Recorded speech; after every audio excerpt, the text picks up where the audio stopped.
আসসালামু আলাইকুম। আজকের সমস্যাটি হচ্ছে, যদি f ইকুয়াল টু এত এবং g ইকুয়াল টু এত হয় তবে g ইনভার্স 1 নির্ণয় করো।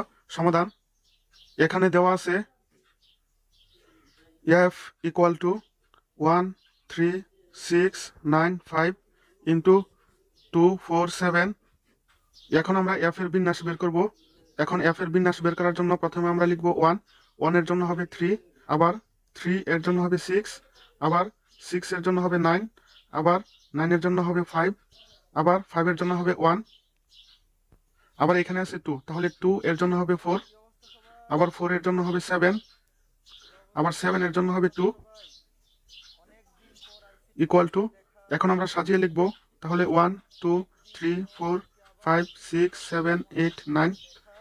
তাহলে এখানে আছে 1 এর জন্য 3, আবার 2 এর জন্য 4, আবার 3 এর জন্য হচ্ছে 6, আবার 4 এর জন্য হচ্ছে 7, আবার 5 এর জন্য হচ্ছে 1, আবার 6 এর জন্য হচ্ছে 9, 7 এর জন্য হচ্ছে 2, 8 এর জন্য হচ্ছে, এখানে যেহেতু 8 নেই কাজেই 8 এর নিচে আমরা 8 লিখব, অর্থাৎ যদি না থাকে কোনো উপাদান তাহলে ওই উপাদানই হবে। এখন 9 এর জন্য হবে 5, অর্থাৎ f এর বিন্যাস হচ্ছে এটি। আবার দেওয়া আছে g ইকুয়াল টু 1 2 8 3 6 4 5 7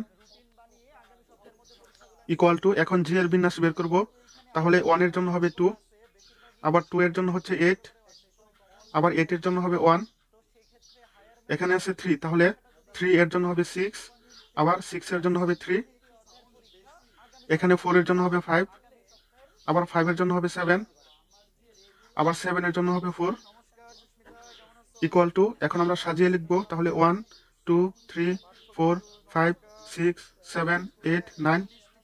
তাহলে এখন 1 এর জন্য হচ্ছে 2, 2 এর জন্য হচ্ছে 8, 3 এর জন্য হচ্ছে 6, 4 এর জন্য হচ্ছে 5, 5 এর জন্য হচ্ছে 7, 6 এর জন্য হচ্ছে 3, 7 এর জন্য হচ্ছে 4, 8 এর জন্য হচ্ছে 1। যেহেতু এখানে 9 নেই কাজে আমরা 9 এর নিচে 9 লিখব। এখন জি ইনভার্স 1 বের করার জন্য আমরা জি ইনভার্স 1 বের করব। তাহলে জি ইনভার্স 1 ইকুয়াল টু হবে, এখন জি ইনভার্স 1 সমান হবে জি এর দ্বিতীয় সারিকে প্রথম সারি এবং প্রথম সারিকে দ্বিতীয় সারিতে লিখব। তাহলে এখানে আছে 2 8 6 5 7 3 4 1 9, এখানে আছে 1 2 3 4 5 6 7 8 9 ইকুয়াল টু। এখন আমরা এই সারিকে সাজিয়ে লিখব, তাহলে এখানে আছে 1 2 3 4 5 6 7 8 9।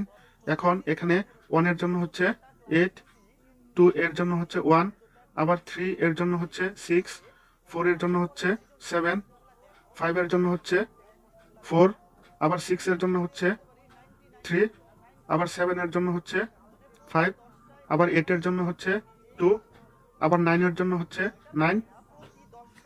এখন আমরা জি ইনভার্স 1 নির্ণয় করব, তাহলে জি ইনভার্স 1, এরপরে আমরা জি ইনভার্স 1 বের করব।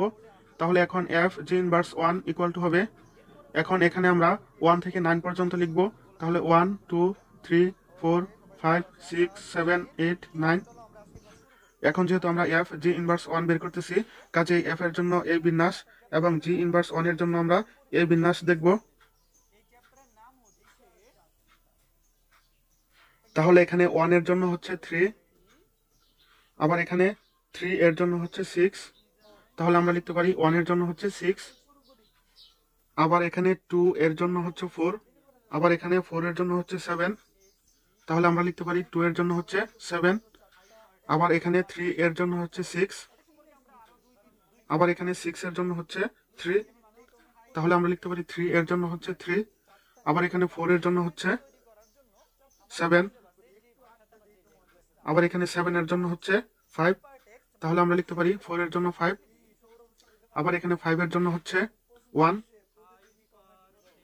আবার এখানে 1 এর জন্য হচ্ছে 8, অর্থাৎ 5 এর জন্য আমরা লিখতে পারি 8, আবার এখানে 6 এর জন্য হচ্ছে 9, আবার এখানে 9 এর জন্য হচ্ছে 9, অর্থাৎ আমরা লিখতে পারি 6 এর জন্য 9, আবার এখানে 7 এর জন্য হচ্ছে 2, তাহলে এখানে 2 এর জন্য হবে 1, অর্থাৎ 7 এর জন্য আমরা লিখতে পারি 1, আবার এখানে 8 এর জন্য হচ্ছে 8,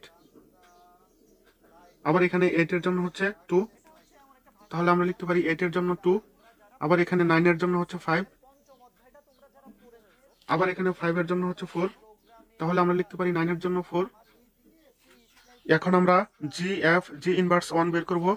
সুতরাং জি F G inverse 1 equal to, এখন আমরা এখানে সিরিয়ালি 1 থেকে 9 পর্যন্ত লিখব। তাহলে 1 2 3 4 5 6 7 8 9।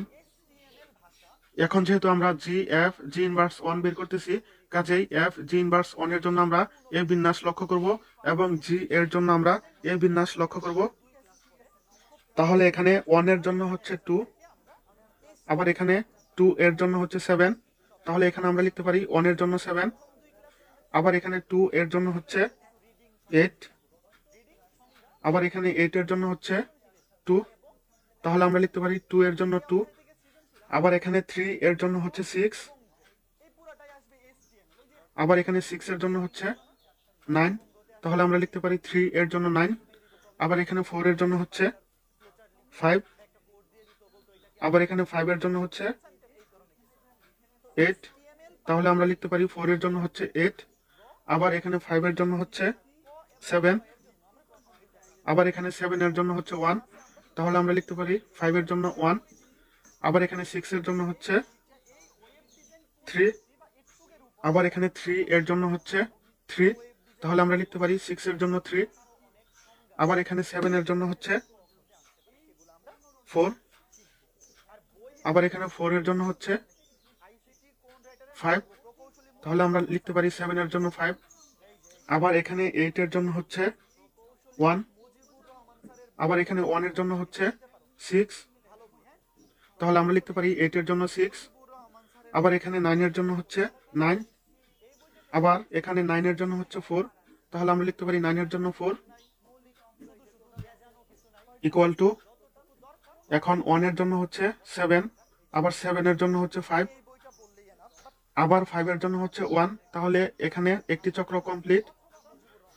এখানে যেহেতু 2 এর জন্য 2, কাজে এটি আমরা লিখব না, কারণ যদি একই মান হয় তাহলে আমরা লিখব না। এখন 3 থেকে শুরু করব, তাহলে 3 এর জন্য হচ্ছে 9, আবার 9 এর জন্য হচ্ছে 4, আবার 4 এর জন্য হচ্ছে 8, আবার 8 এর জন্য হচ্ছে 6, আবার 6 এর জন্য হচ্ছে 3।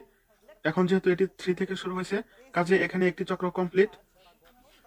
তাহলে জি F G inverse 1 equal to হচ্ছে এত। ইহাই হচ্ছে এই প্রশ্নের আনসার।